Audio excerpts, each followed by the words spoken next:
इंसान उस चीज़ को आकर्षित नहीं करता जिसे वह चाहता है, वह तो उस चीज़ को आकर्षित करता है जैसा वह अंदर से सचमुच होता है। हो सकता है हमें यह लगे कि उसकी मनोकामना, आवेग और महत्वाकांक्षा हर कदम पर परास्त हो रही है, लेकिन सच तो यह है कि उसे अपने सबसे गहरे विचारों और इच्छाओं का परिणाम मिलता है, चाहे वे अच्छे हो या बुरे। हमारी किस्मत या बदकिस्मती की बागडोर हमारे ही हाथ में होती है। यह हमारे विचारों से तय होता है। इंसान अपने पैरों में बेड़ियां खुद डालता है।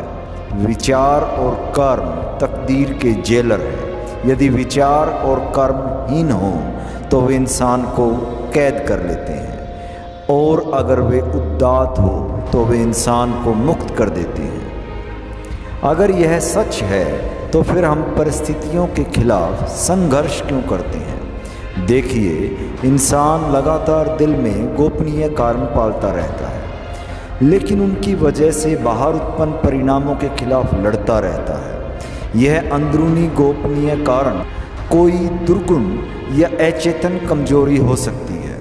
बहरहाल, कारण चाहे जो हो, यह इंसान की कोशिशों को सफल नहीं होने देता जब तक कि उसे सुधार न लिया जाए। यहाँ हम एक आदमी को देखें जो बहुत ही गरीब है।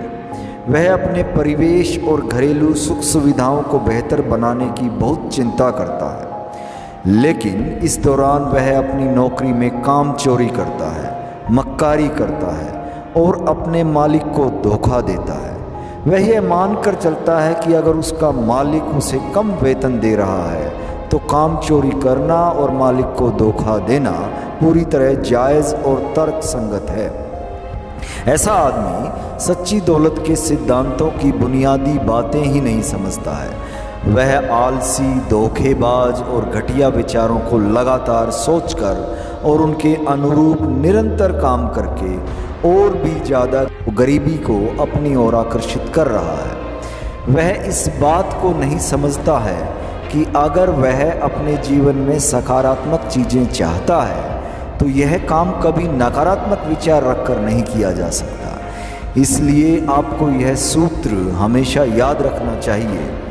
अगर आप अपने जीवन में अच्छी चीज़ें चाहते हैं तो बुरे विचार न सोचें, और अगर भूल से कोई बुरा विचार दिमाग में भटकता हुआ आ भी जाए तो उसे वहाँ जड़े जमाने और लंबे समय तक रहने की अनुमति न दें। अब एक आदमी जो अमीर है, जो लोभ के फलस्वरूप एक कष्टकारी और लंबी बीमारी का शिकार है, वह इस बीमारी से छुटकारा पाने के लिए मुंह मांगी कीमत देने को तैयार है, लेकिन वह अपनी लोभी इच्छाओं का त्याग करने को तैयार नहीं है। उसकी जीभ मीठे, चटपटे और तेल चिकनाई वाले हानिकारक व्यंजन खाने के लिए लपलपाती रहती है, लेकिन साथ ही वह स्वस्थ भी रहना चाहता है। ऐसा इंसान स्वस्थ रहने के लिए पूरी तरह से अनुपयुक्त है, क्योंकि वह अब तक स्वस्थ जीवन के शुरुआती सिद्धांतों को भी नहीं सीख पाया है।